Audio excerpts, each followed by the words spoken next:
Assalamualaikum warahmatullahi wabarakatuh. Kepada yang terhormat Bapak, Ibu, dosen penguji uji kinerja pada PPG Transformasi Pendidikan Agama Islam tahun 2025. Perkenalkan, saya Siami Fuzi Astuti, mahasiswa PPG PAI Batch 3 tahun 2025 di LPTK Universitas Islam Negeri Alauddin Makassar dengan nomor induk mahasiswa 2100001252119. Pada pagi hari ini, Sabtu tanggal 11 Oktober tahun 2025, saya akan melaksanakan uji kinerja di SMA Negeri 1 Kabupaten Sorong, kelas 11 dengan materi menghindari narkoba. Terima kasih dan selamat menyaksikan.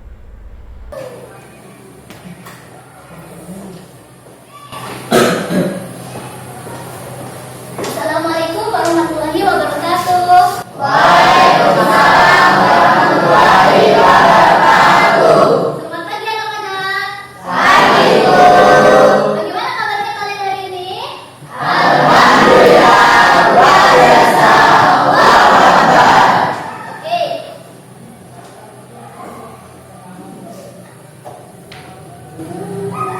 Oke, sebelum memulai pembelajaran, coba kalian lihat semua. Samping kanan dan samping kiri, kalau ada sampah tolong diambil. Ada sampah, tolong diambil dulu ya.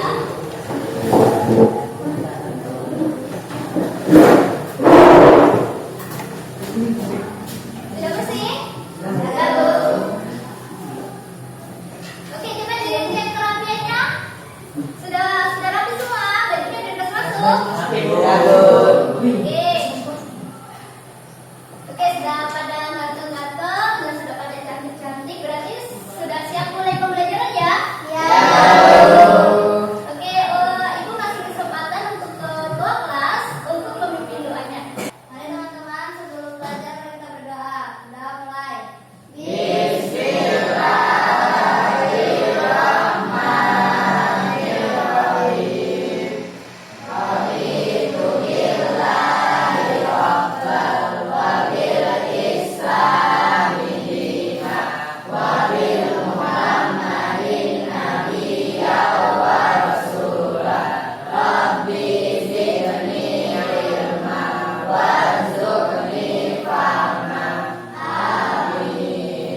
Oke, selanjutnya sebelum memulai pembelajaran untuk meningkatkan rasa nasionalisme kepada kita, mari kita sama-sama menyanyikan lagu nasional, yaitu lagu Indonesia Raya. Coba Dinda, silakan maju ke depan.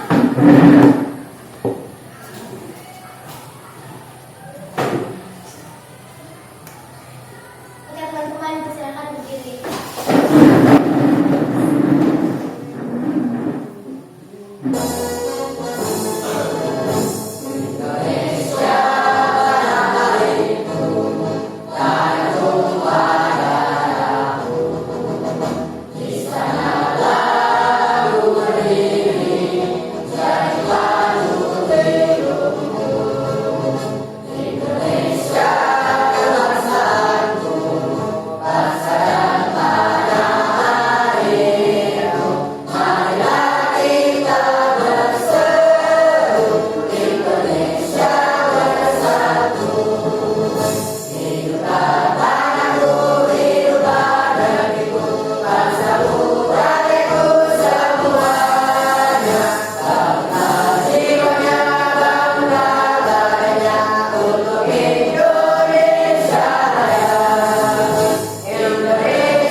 berita artis yang kena kasus narkoba atau berita tentang anak sekolah yang kecanduan?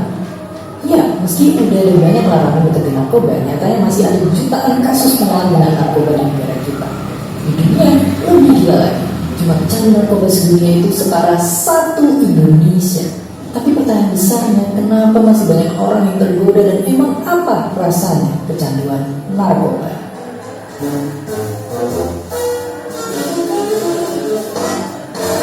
Oke, sebenarnya narkoba itu emang ada macam-macam.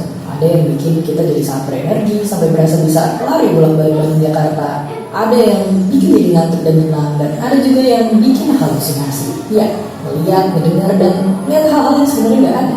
Nah, salah satu jenis narkoba yang paling populer adalah sabu-sabu. Narkoba penambah energi yang bikin penggunanya ngerasa super senang secara instan. Tapi, apakah iya senikmat itu sampai bisa bikin kecanduan? Dari hirupan atau suntikan pertama, efek sabu langsung terasa. Napas jadi lebih cepat, badan gemeteran, dan jantung berdebar-debar kayak lagi jatuh cinta. Kita jadi semangat, menggebu-gebu, dan percaya diri ngelakuin apa aja. Penyebabnya hormon bahagia satu ini yang bikin kita ngerasa senang, rileks, dan nyaman. Ibarat hadiah buat otak. Hormon ini bisa muncul secara alami dari kegiatan sehari-hari. Tapi sabu-sabu bikin otak kebanjiran sama hormon. Lama-lama hormon bahagia ini bakal habis juga. Masalahnya, otak udah terlanjur terbiasa ada di mode kebanjiran. Sebanjirnya surut dan balik ke kondisi biasa, kita malah jadi cemas berlebih, sedih, bahkan sampai depresi. Ya, mungkin pakai sabu-sabu itu kayak naik roller coaster. Makin tinggi naiknya, makin keras juga jatuhnya. Hidup jadi kerasa hambar dan gak memuaskan. Kalau ngerasa godaan dan konsumsi lagi, otak bakal terbiasa dan menjadiin sabu-sabu sebagai satu-satunya sumber kebahagiaan. Dan inilah yang bikin kecanduan. Mereka yang udah bisa lepas dari sabu-sabu bisa kelihatan dari fisiknya. Selain itu mereka juga jadi susah fokus, suka menyendiri, dan gampang emosian kayak kita pas tanggal tua. Masalahnya makin parah karena otak jadi gak bisa menekan hormon bahagia sendiri dan bisa perlahan kebal sama efek sabu. Lama-lama jadi butuh lebih banyak, dan lebih banyak lagi sampai nyawa jadi taruhannya. Tapi kalau gitu, gimana caranya berhenti? Kalau udah kecanduan parah, lepas dari jeratan sabu-sabu itu amat sangatlah susah. Awalnya bakal terasa pusing dan kemampuan pikir menurun.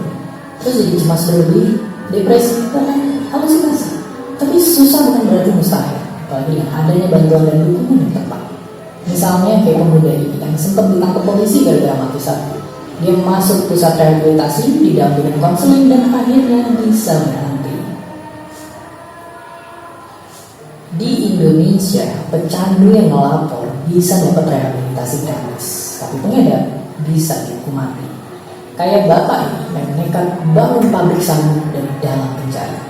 Tapi Filipina pernah punya cara yang lebih berdarah. Presidennya waktu itu ngasih izin warganya buat bunuh siapapun yang dicurigai pecandu atau pengedar. Akibatnya, puluhan ribu nyawa hilang, terbunuh di jalan. Masalahnya, belum tentu juga mereka yang terbunuh adalah yang benar-benar pecandu atau pengedar. Malah banyak diantaranya orang miskin yang tidak bersalah. Tapi kalaupun benar, apakah nyawa mereka layak dilayani? Masalah narkoba adalah masalah yang rumit dan berkaitan banyak sama hal lain, termasuk kemiskinan dan pendidikan. Yang pasti, ini semua bukan cuma soal angka. Ada anak yang kehilangan bapaknya, ada ibu yang kehilangan anaknya, ada keluarga yang kehilangan masa depannya. Tapi mungkin kita bisa ikut membantu, karena pemulihan butuh satu komunitas yang peduli. Dan seperti biasa, terima kasih.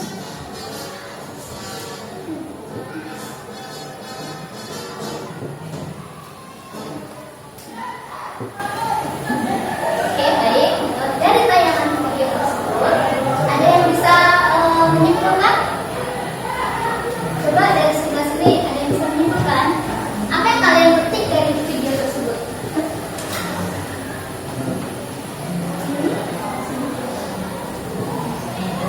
Coba dari sini. Ada Bu. Ya, apa berarti narkoba sendiri masuk dalam kategori barang yang dilarang karena seperti dijelaskan bahwa narkoba memiliki dampak yang sangat luar biasa karena dapat merusak sendi-sendi kehidupan dalam masyarakat. Oke, sebelah sini ada yang ingin menjawab? Kevin?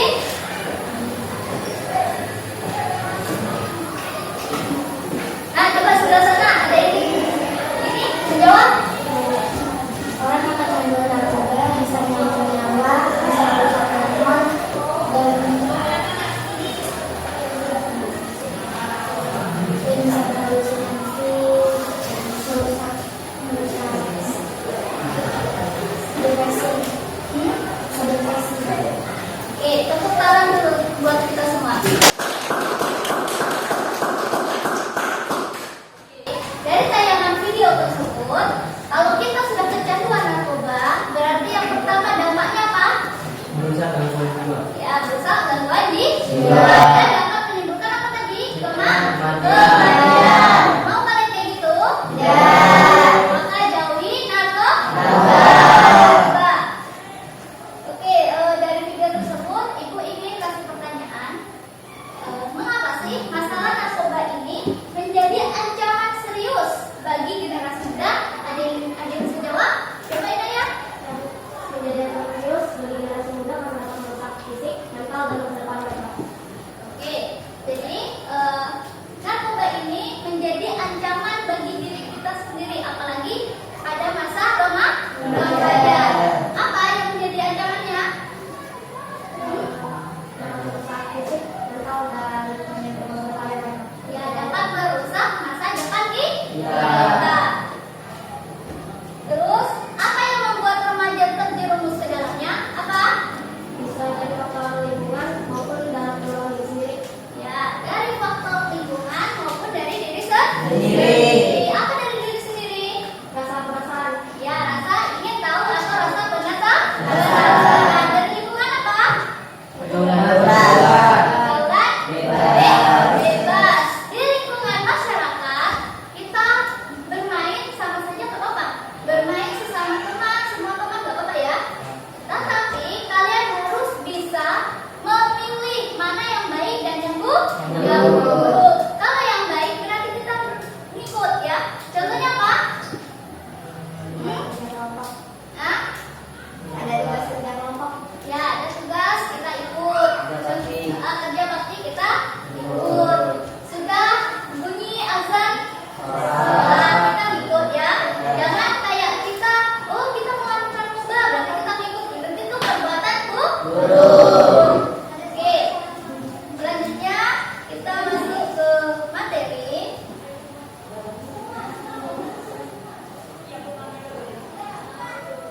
Bisa diperhatikan?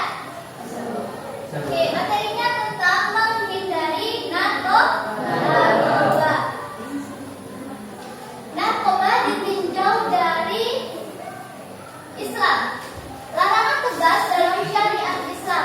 Prinsip dasarnya, Islam melarang segala sesuatu yang memabukkan dan merusak akal atau kamar. Karena menjadi akal adalah salah satu dari 5 tujuan dasar syariat. Apa saja 5 tujuan dasar syariat? Itu ada, coba dibaca.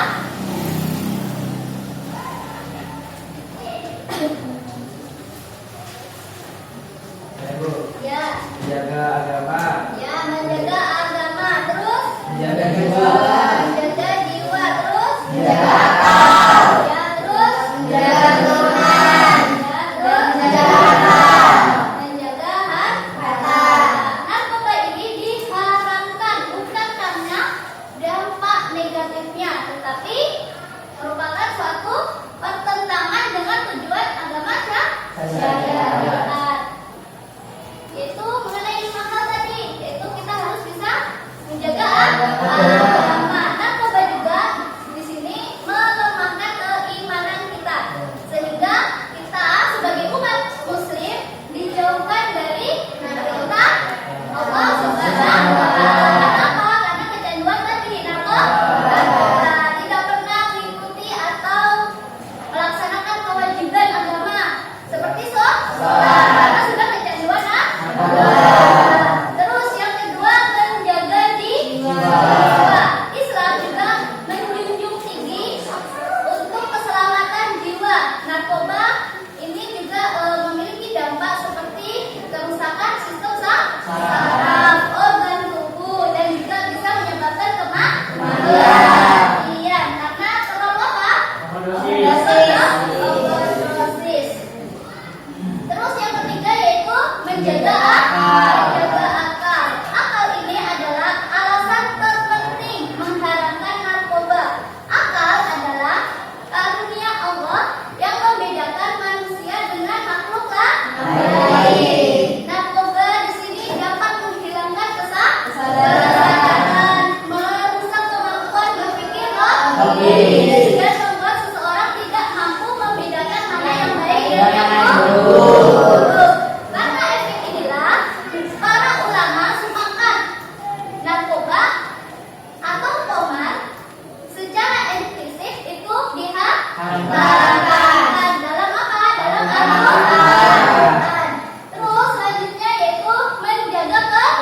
Kerumunan. Narkoba ini juga dapat merusak genetik, mengancam kesehatan janin, dan menghancurkan keharmonisan keluarga.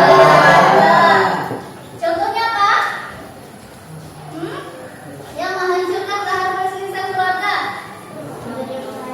Ya, terjadinya perceraian karena sudah tidak harmonis lagi ya. Terus selanjutnya menjaga harta. Nah, kalian semakin sudah kecanduan narkoba, kalian juga dampaknya yaitu akan menghabiskan harta atau uang kalian. Jadi kalian itu sama saja dengan berfoya-foya. Menghabiskan uang atau menghambur-hamburkan uang bagi hal-hal yang tidak berpenting atau bermanfaat. Seperti apa? Tadi membeli narkoba ya. Karena itu kalian sudah tahu itu merupakan barang haram, tapi kalian tetap membelinya. Jadi tidak bisa menjaga harta. Oke, selanjutnya narkoba ditinjau dari Islam. Ini terdapat dalam Quran surah Al-Maidah ayat 90 sampai 91. Coba dibaca artinya. Ada yang bisa? Ayo ini. Hai orang-orang yang beriman. Hai orang-orang yang beriman, sesungguhnya meminum khamar, berjudi, berkorban untuk berhala, menginasib dengan penuh adalah perbuatan keji, termasuk perbuatan syaitan. Maka jauhilah perbuatan-perbuatan itu agar kamu mendapatkan keberuntungan. Sesungguhnya syaitan itu bermaksud hendak menimbulkan permusuhan dan kebencian di antara kamu.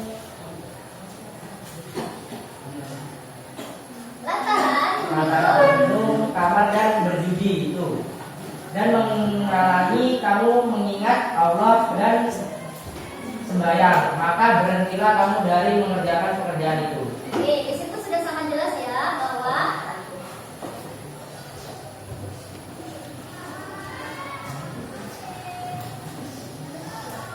sudah dijelaskan dalam Quran surah Al-Maidah ayat 90 sampai 91. Hai orang-orang yang beriman, sesungguhnya khamar, berjudi atau berkorban untuk berhala, mengundi nasib dengan panah adalah perbuatan keji. Termasuk perbuatan siapa? Maka jauhilah perbuatan-perbuatan itu agar kamu dapat keberuntungan. Sesungguhnya syaitan itu bermaksud hendak menimbulkan permusuhan dan kebencian di antara kamu lantaran atau meminum khamar dan berjudi itu, dan menghalangi kamu dari mengingat Allah dan sembahyang. Maka berhentilah kamu dari mengerjakan pekerjaan itu. Nah, sudah jelas di situ bahwa khamar dan narkoba itu dan itu juga sudah dijelaskan dalam Al-Quran. Selanjutnya, selain dari Al-Quran juga terdapat dalam hadis riwayat Abu Daud. Setiap yang memabukkan adalah khamar dan setiap khamar adalah haram. Jadi hadis riwayat Muslim, Abu Daud dan Tirmidzi. Jadi setiap sesuatu yang memabukkan itu berarti itu haram. Haram ya? Contohnya apa? Minuman apa? Anggur. Terus apa lagi? Cap, Cap. Terus apa lagi yang memabukkan? biru, Hah? biru, Biru. Terus apa lagi? api, Api. Ya, itu juga merupakan jenis-jenis atau barang-barang atau minuman yang memabukkan. Kalau kalian sudah tahu itu memabukkan, berarti itu apa? Hukumnya? Oke. Dampak negatifnya merusak kesehatan fisik dan mental, menghancurkan keluarga dan masyarakat, menjauhkan dari mengingat Allah Subhanahu wa taala, serta menimbulkan kemaksiatan dan kejahatan lainnya.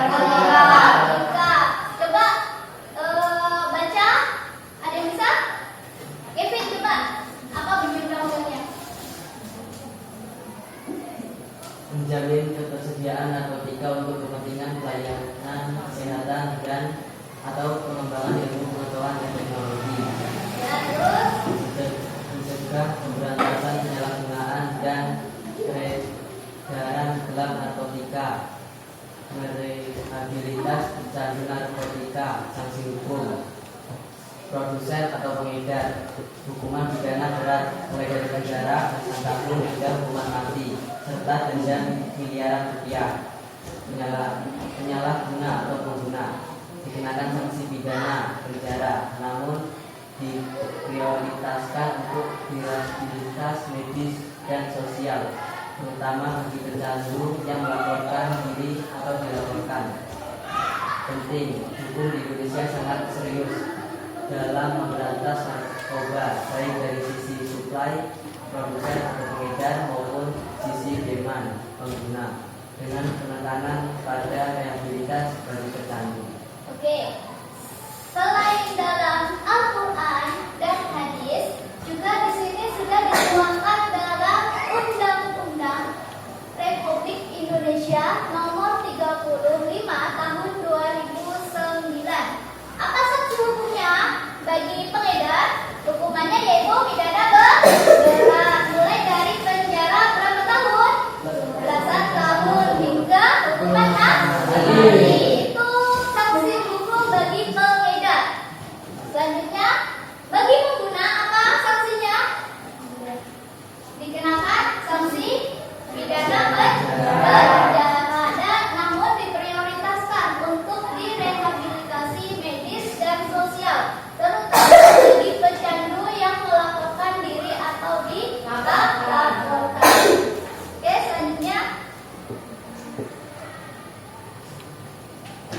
pengertian narkotika, psikotropika, dan zat adiktif lainnya.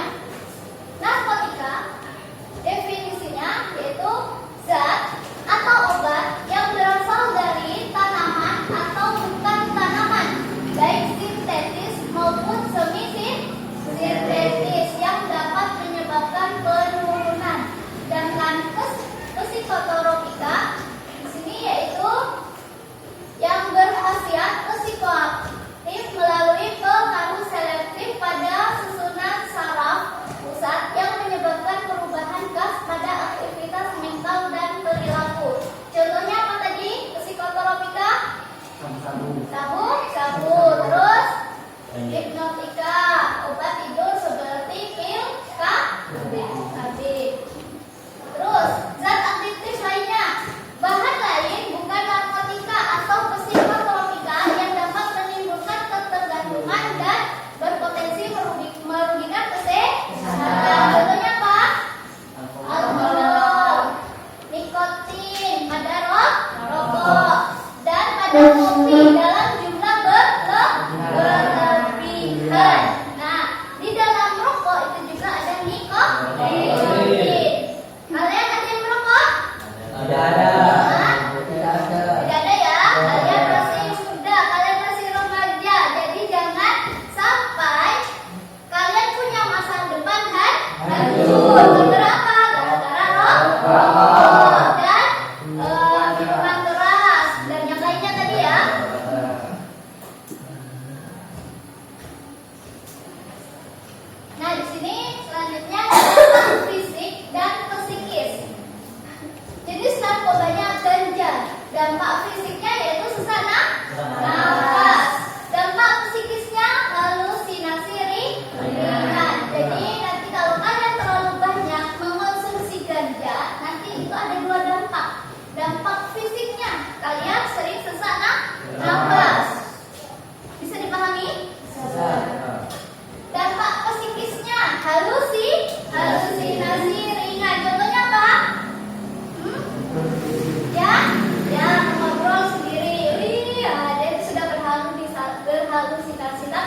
Apa sih makanan atau sesuatu yang bisa menyebabkan haram? Apa sih macam-macam yang bisa membuat perbuatan tercela apa saja? Ya, perbuatan yang tidak baik seperti yang tadi ya. Terus, kajian keagamaan mengikuti majelis ilmu untuk memperdalam pemahaman dan keimanan. Kalian bisa, yang perempuan dan laki-laki, untuk memperdalam kajian keagamaan bisa ikut pengajian. Terus, bisa yang laki-laki bisa ikut yasinan, ya. Supaya apa? Supaya kita bisa mencegah narkoba. Selanjutnya, nih pencegahan narkoba untuk diri sendiri. Kalian bisa mempunyai prinsip dalam diri sendiri mengatakan tidak pada tawaran narkoba. Contohnya kalian diajak teman si Alvan ngajak si Abi, ayo kita melakukan atau melihat narkoba gitu. Berarti si Abi sebagai umat muslim yang mengetahui itu halal atau haram, Abi bisa mengatakan tidak, maaf saya tidak bisa melakukan itu ya. Abi bisa ya kalian ya. Terus seleksi pergaulan, kalian juga bisa memilih teman yang positif dan mendukung. Contohnya apa? Nah, contohnya dalam seleksi pergaulan, kalian bisa memilih teman yang hobinya, yang mempunyai hobi. Contohnya, oh iya hobi main futsal, atau hobi lari, atau hobi main bola. Kalian bisa ya memilih ya. Mancing itu kan kegiatan positif. Terus, nah ini seperti hobi positif. Terus selanjutnya, berani melapor jika melihat atau mengetahui penyalahgunaan narkoba. Berani melapor kepada pihak berwenang. Jadi kalian kalau ada melihat teman kalian yang menggunakan narkoba, kalian bisa melapor pengguna tersebut kepada polisi. Bisa?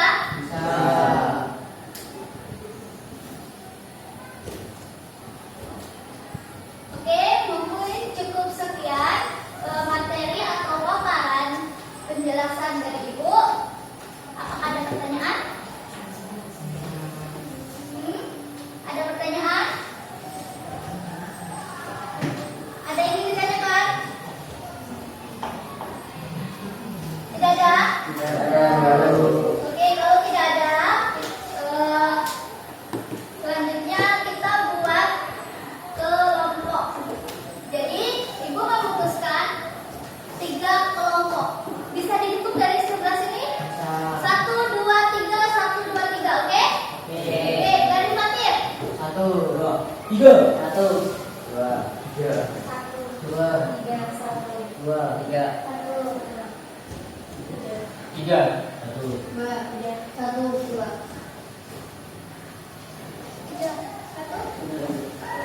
Oke, kelompok 1 sebelah sini. Kelompok 2 sebelah sini. Dan kelompok 3 sebelah sini. Bisa didukung kelompoknya? 1, 2,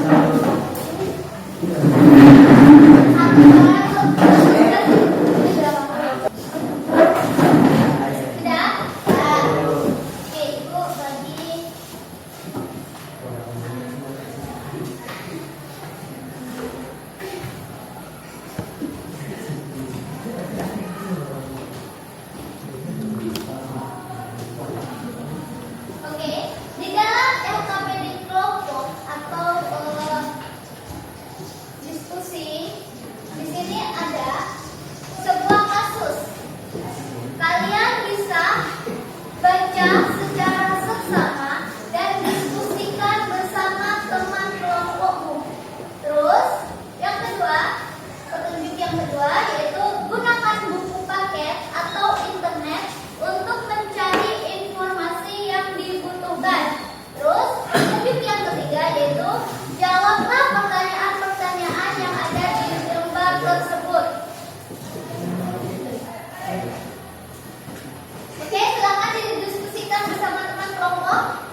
Oke, itu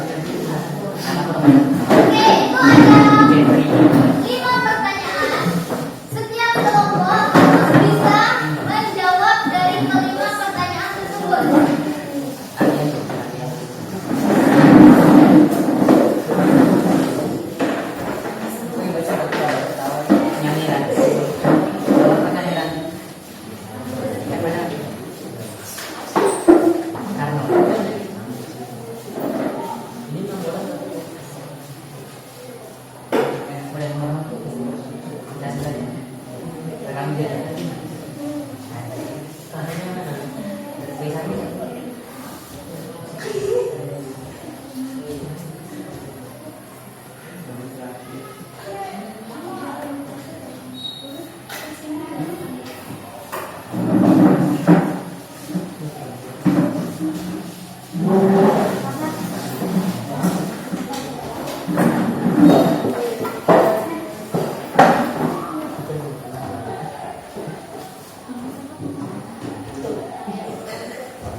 Baiklah, sudah selesai?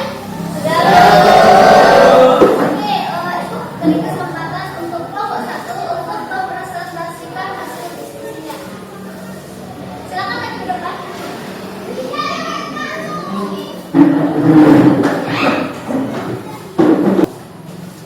Oke, bisa mulai. Assalamualaikum warahmatullahi wabarakatuh. Waalaikumsalam warahmatullahi wabarakatuh. Kami dari kelompok 1 akan mempresentasikan beberapa hasil Satu, identifikasi masalah berdasarkan kasus nyata sama saja masalah utama yang dialami Didi dan keluarganya. Jelaskan dari sudut pandang sosial, kesehatan, dan spiritual. Dari sudut pandang sosial, ini lebih cenderung malas sekolah, culok, dan cenderung introvert atau menyendiri. Dalam segi kesehatan dapat mengalami selalu ingin narkoba, lebih sulit untuk tidur, terlihat dari fisik lebih kurus. dari sudut pandang spiritual, yaitu dari badan emosionalnya tidak terkontrol, selalu mengaku sendiri atau berhalusinasi. Sekian dari kelompok kami. Ada yang mau ditambahkan? Oke, itu tadi presentasi dari kelompok 1. Di sini kelompok 1 ingin memberi kesempatan kepada kelompok 2 dan kelompok 3. Apakah ada yang ingin ditambahkan? Oke, silakan. Jadi dari sudut pandang kesehatan, orang tersebut mengalami susah tidur. Oke, akan mengalami susah tidur. Oke, untuk kelompok 1, coba untuk kelompok 2 dan kelompok 3 beri aplaus dulu kepada kelompok 1.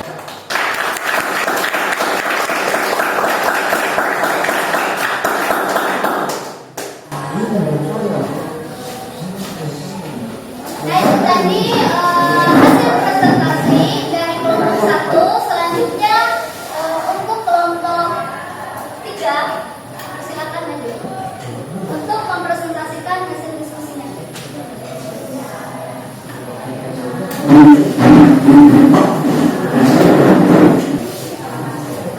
Bisa hadir.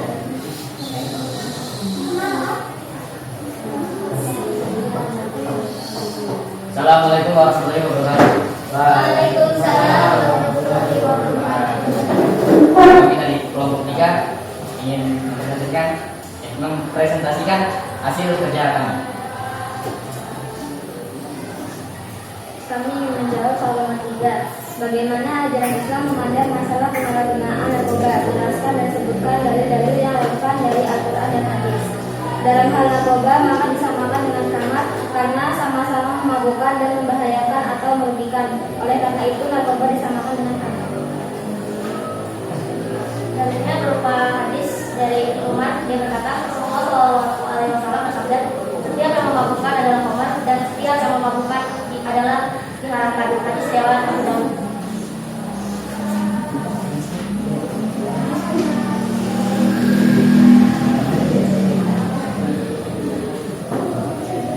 Quran Surah Al-Maidah ayat 31. Dengan minum keras dan judi itu, setan hanyalah bermaksud menimbulkan permusuhan dan kebencian di antara kamu dan menghalang-halangi kamu dari mengingat Allah dan melaksanakan sholat. maka tidakkah kamu mau berhenti?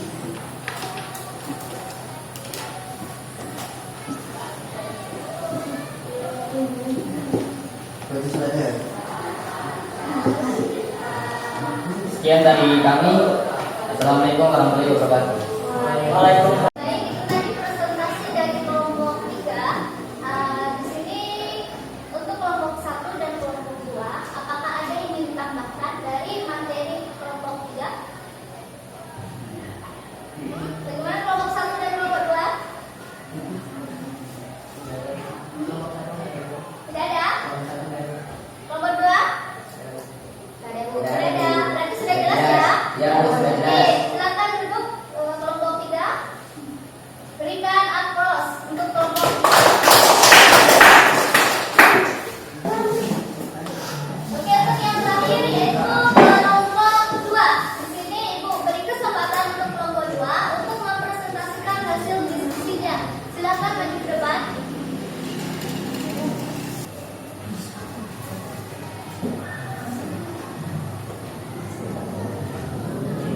Assalamualaikum warahmatullahi wabarakatuh. Waalaikumsalam warahmatullahi wabarakatuh.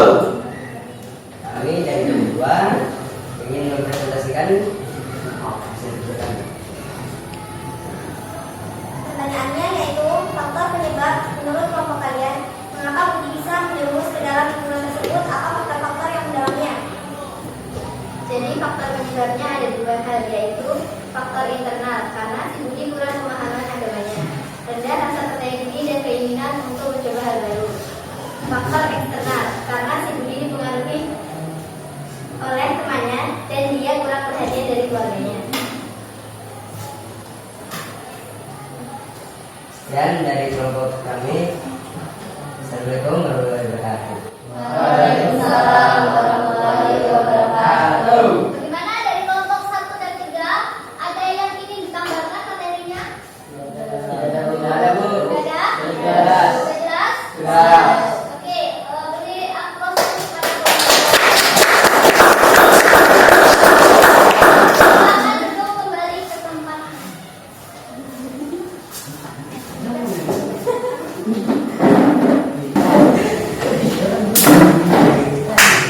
Oke, baik. Dari kasus tersebut dapat disimpulkan masalah utama yang dialami Budi dan keluarga itu terdapat dari beberapa sudut pandang.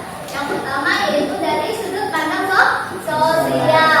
Apa saja masalah yang utama dari sudut pandang sosial? Yang pertama tadi dari sosial. Dari sosial apa saja tadi? Tadi cenderung malas sekolah. Ya, dari malas sekolah, bolos, tinggalkan atau menyendiri. Ya, karena orang atau Budi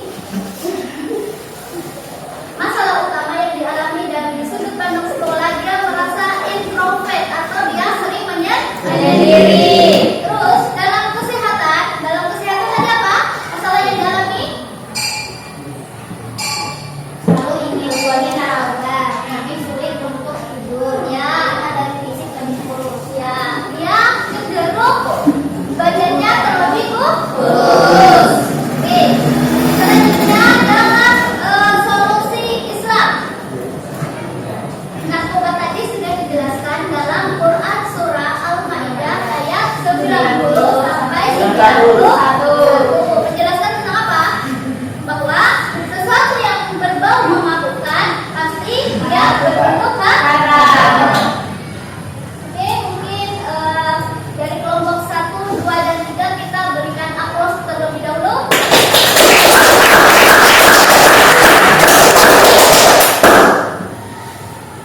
Dari pemaparan materi yang tadi sudah jelaskan, apakah ada yang kurang jelas? Ada.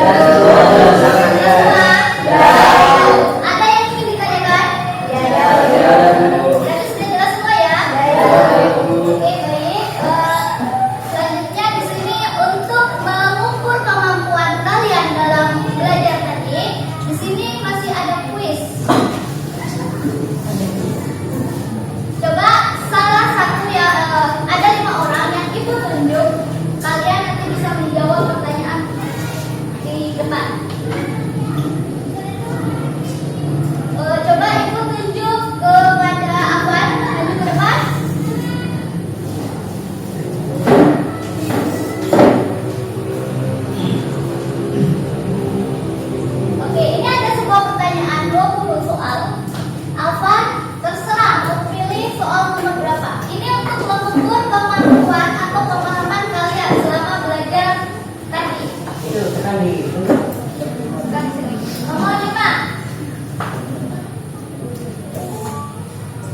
Oke, pertanyaannya, dalam Al-Quran minuman yang memabukkan disebut dengan kata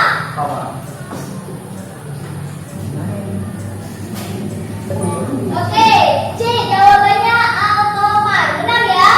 Tepuk tangan dulu. Oke, selanjutnya buat Kevin, coba lagi ke depan.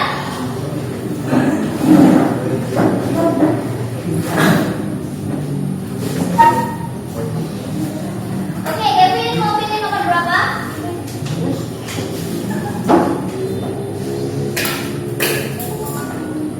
Nomor 3. Bagaimana Islam mengajarkan penanganan perilaku perkelahian pelajar?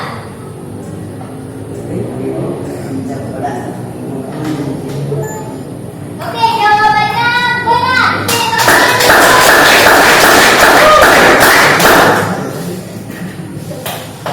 Coba Dina, silakan maju.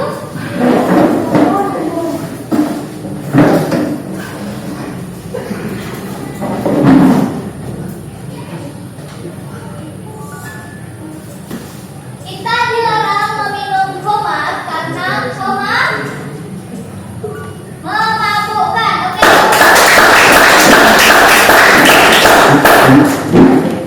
Dua soal lagi. Coba Dinda maju.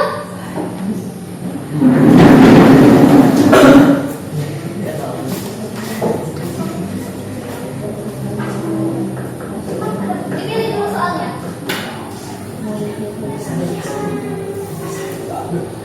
Ini soalnya Pilih dulu. Mau pilih soal nomor berapa? 1. Oke, berikut ini merupakan resiko penyalahgunaan narkoba, yaitu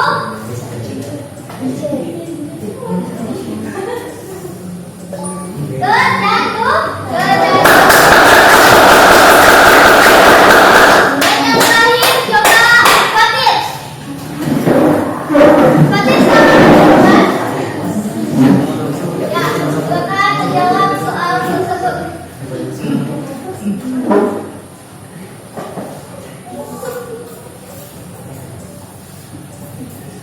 Oke, pertanyaannya yaitu apa yang seharusnya menjadi sikap yang diambil oleh saksi saat melihat perkelahian pelajar? Oke? Jawabannya salah. Sofia. Anda bisa jawab lagi satu? Amin. Oke, habis. Ternyata habis ya.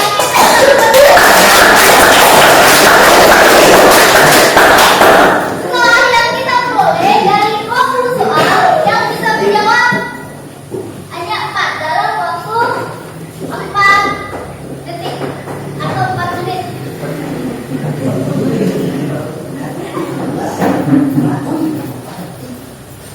Oke, selanjutnya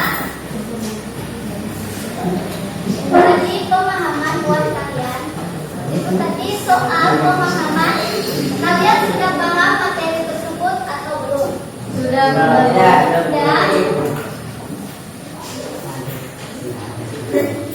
Selanjutnya, apa yang kalian dapat simpulkan dari materi tersebut? Ada yang bisa menyimpulkan salah satu? Ya, ada yang bisa menjelaskan? Ya, Naya. dalam Islam narkoba diharamkan karena sampingnya medis seperti khamar yang membuat penggunanya kecanduan dan memperkaya anak bangsa. Ya, oke, tepuk tangan dulu buat Naya.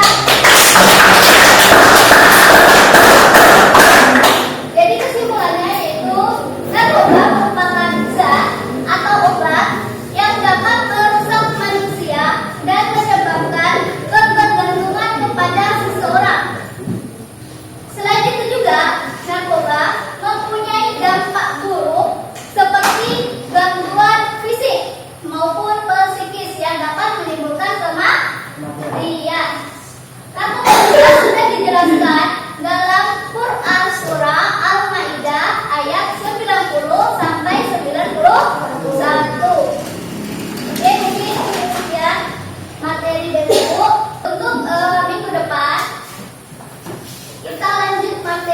bab 4 mengenai tabligh, dakwah, dan khutbah. Oke, mungkin cukup sekian itu dari Ibu materi yang Ibu dapat sampaikan.